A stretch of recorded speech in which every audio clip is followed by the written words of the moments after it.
Good afternoon, students. Welcome back, one and all, to Sri Ramanuja Vidya Mandir. Back to your English class. Well, today we'll continue with the grammar class and we'll have a quick look into the verb forms. Basically, I just wanted to tell you the difference between main verbs and auxiliary verbs. And in the auxiliaries, you have primary auxiliaries and modal auxiliaries.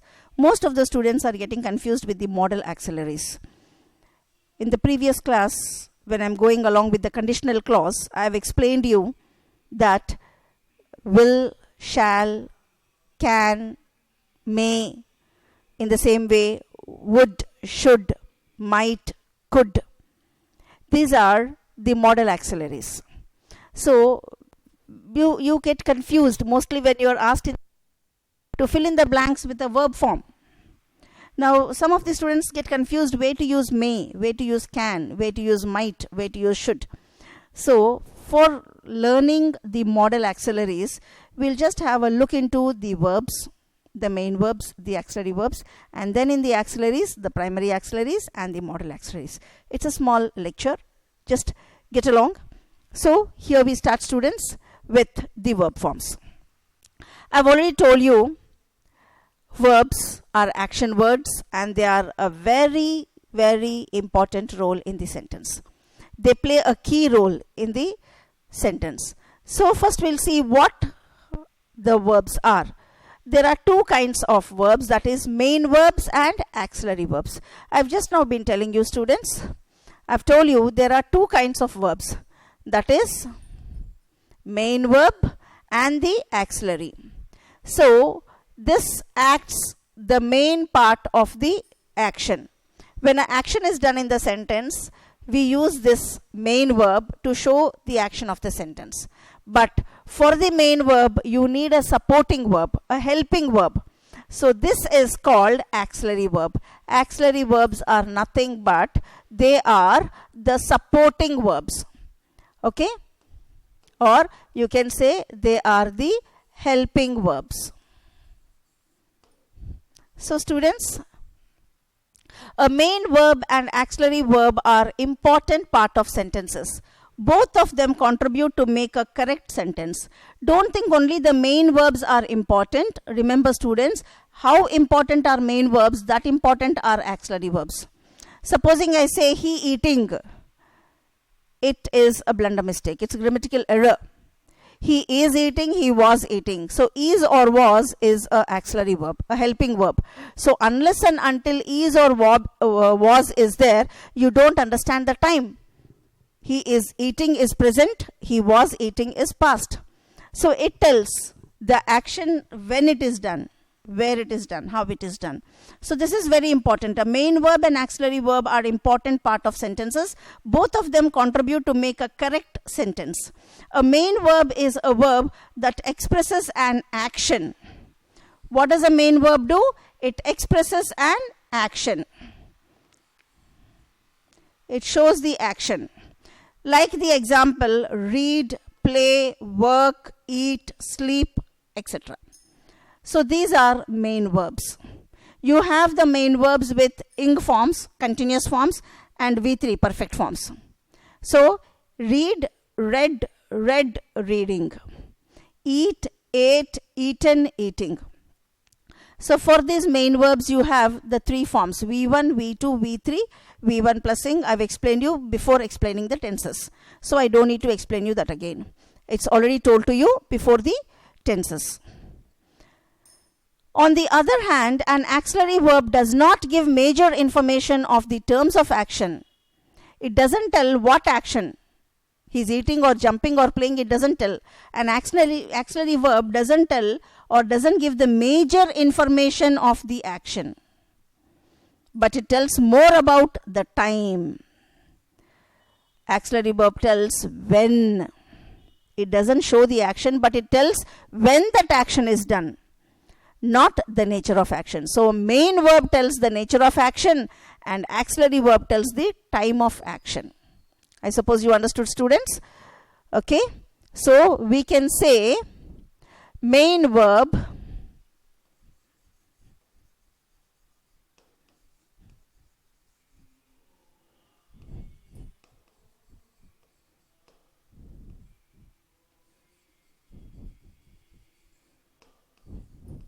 So what does a main verb show, or what does an auxiliary verb show? A main verb shows the nature of action.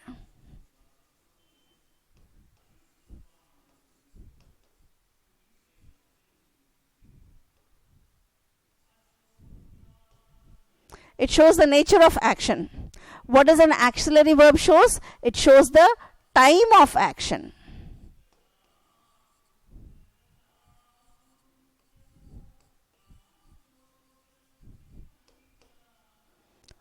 So this is the difference between a main verb and an auxiliary verb. Okay, students. Now we'll see how many types of main verbs are there. The first time, I've already showed you this in the main verbs when I'm teaching you tenses. The main verbs have three forms, that is action, state of being, possess. Action, state of being, possess. This shows the action, and this is also acting as a main verb. Auxiliary verb helps. I have this clear in the next slide. Action. Main verb, first one is action. First we will go with action. Action. Like help, run, cut, etc. These are the action verbs. Okay? Help, run, cut, etc. are the action verbs. Now, state of being. The next part is state of being. Now we'll see what the state of being is. Is, am, are, was, were, been, being. You also call them as be forms. These you also call them as be forms.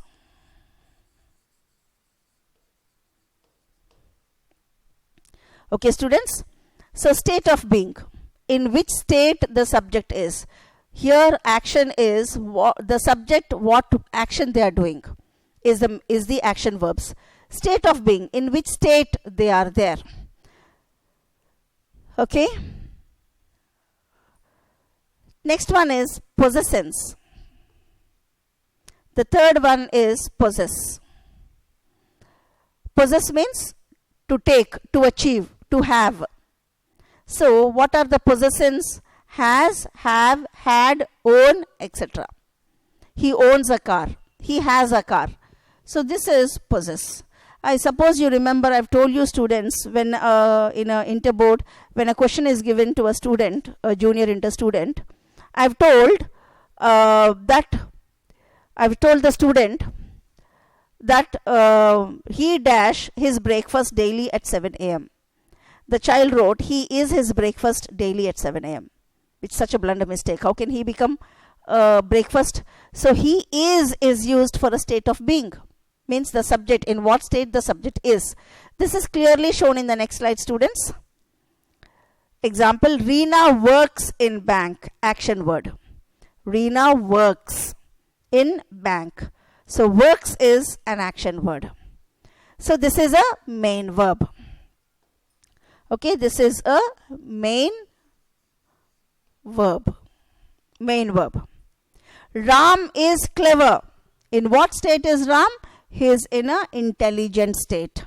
Ram is intelligent. Ram is clever. So we are able to understand the state of Ram. Ram is clever. So this is also, I'm so sorry, I put for clever. It's not clever, it is. This is wrong. Okay.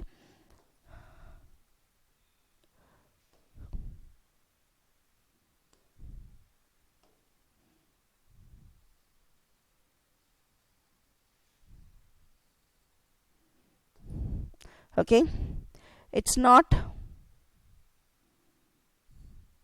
Okay.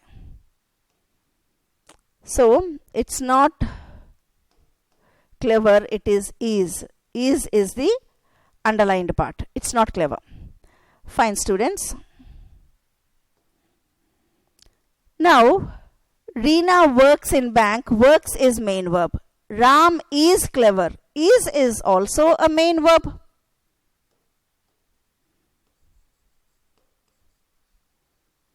Rocky has a car. Has, possessions. So that is a main verb. So now you must have seen here work is doing the main verb action. It's an action verb. Ram is also a main verb because it's not supporting the main verb. It itself is performing a main verb action. So is also a main verb, but that is a state of being. He has a car, or Rocky has a car. It's a possession. So that is also a main verb. So now you must have understood the action, state of being and possessions used as main verbs. They are used as main verbs. Now, auxiliary verbs. Now in the auxiliary verbs we have two types, that is modal auxiliaries and primary auxiliaries. Please remember, this is actually what I wanted to explain because already main verbs I've explained you. In the auxiliary verbs there are two types, that is modal auxiliaries and primary auxiliaries. In primary auxiliaries this is easy first to finish. Am, is, are, present tense. I've explained you this part. Students, when I'm going with the tenses, I've explained you. I am eating, he is eating, they are eating. So this is present tense. We use this in present tense. Was, were we use in past tense. Has, have, had, been, being we use in V3 forms. Past participles we use them in V3 forms, or we use them in perfect tense. Do, does, did we use in interrogatives.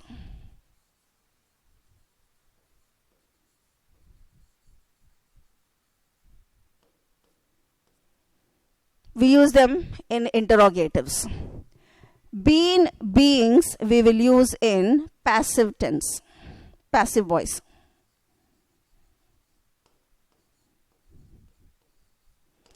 So these words act as helping words in the tenses. Okay? So primary, it is very, very easy for you to understand. Repeatedly I'm telling you, students, go with this, otherwise you will make a mess and you'll get flummoxed, you'll completely get mixed up with your answers. Very, very important. Primary, these are mostly used in tenses. If you don't put a correct one, your entire tense goes wrong. So these play a very, very important part because auxiliary verbs show time. And what is the meaning of tense? Time. So auxiliary verbs play a very, very important part in time. Am I understood, students? They play a very, very important part for time. Okay? They play a very, very important part for time.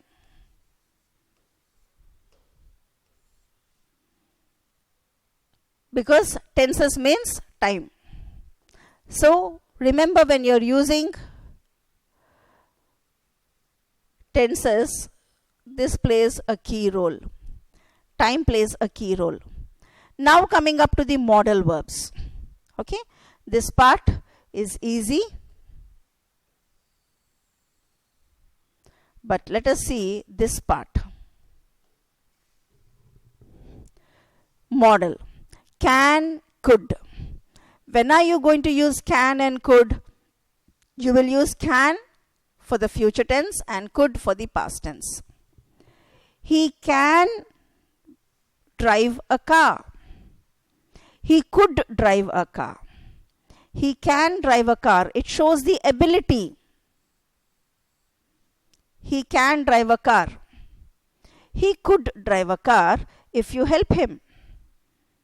Can you see the conditional clause there? He could drive a car if you support him. So could is used mostly in conditionals, and that is also going to show the ability. The next one is request. Can I drive a car? Can I drive your car? I'm requesting you. Could you please give me your car? Could you please help me? So it is not only showing an ability, it is also showing a request. So you should know the meaning of these words to use in your blanks. Next one is may, might. May is a more polite request. May I come in, please? Instead of can, may is a more polite. May is generally used for more polite request. It is used for a more polite request. May I please come in? May I lend your car? Same way, might. Might is used again for a possible. Okay? He might win the race. He might pass the exam. It's a possible. In the same way, again, may is also a possible. He may pass the exam if he works hard. So students, you can see may and might are used both for possibility as well as for the request. Now coming to shall, will, would, need to. They are intention. I told you when you are using shall for the second and third person, it is going to become intention. You shall go to school. Actually, I'll say you will go to school. You will go to school is future tense. But when I say you shall go to school, it becomes intention. I will go to picnic. Intention. Your mother says no, but you say no, I will go to picnic. So that's intention. So here, along with the future tense, there is will and shall for the future tense, future forms. Okay?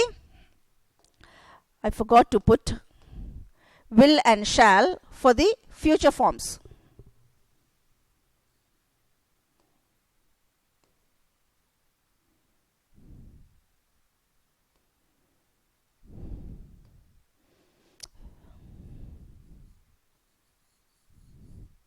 Will and shall. Will and shall are used for future forms.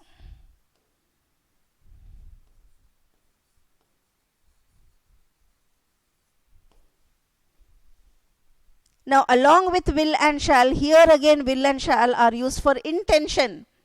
You shall go to school. I will go to picnic. He would make a lot of money. He need to pass the exam. So these are intentions. Next one is should, must, necessity. You should complete the work by 8 o'clock. Necessity. I should complete this. I should complete this chapter. These are necessities. Next one is must. You must complete the work before you leave the office. So here you can see should and must are necessities. Another word what you are going to replace should is ought to. You ought to complete the work. When you are using to, whenever in your blanks there is to, don't write should to, but write ought to.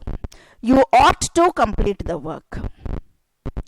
So these are few of the modal auxiliaries or very repeated modal auxiliaries what is going to come in your exams. Okay, so continuously go with them. Dare is another word. You dare not do it. Okay, something which is a threat. You dare not go in a car. You dare not stay for the night there. So this is another word, but very, very rare you will get dare not.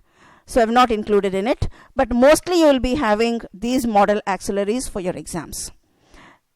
And I have given you 2 examples here, and I have given you, refer to your textbook, your English textbook, page 171 to 174 students. You have the exercises given over there, complete them. Please complete them, otherwise just listening to a lecture and thinking that you have understood everything will make your brain blank. Unless and until you work with it, you will not be able to complete your tasks, or you will not be able to understand your things. So look into your answers here. I didn't feel very well yesterday. I dash go to school. The three options given over here is I cannot go to school, I couldn't go to school, I mustn't go to school.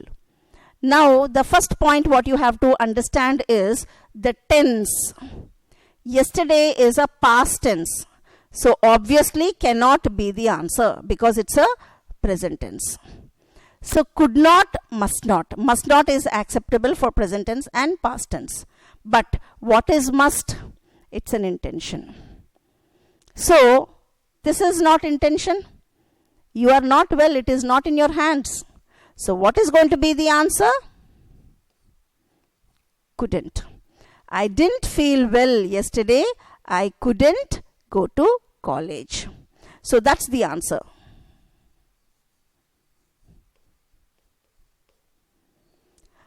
Dash I use your restroom please? A request. What are you going to use for your request? May. So, more polite way to say is may. May I use your restroom please? So there are so many questions like this in your textbook, English textbook. Okay, AP government textbook.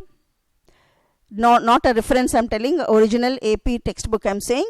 Look into your page number 171 to 174. You'll complete the entire exercises of model auxiliaries. Okay, students? So that's all for today's class. Have a nice day. Thank you.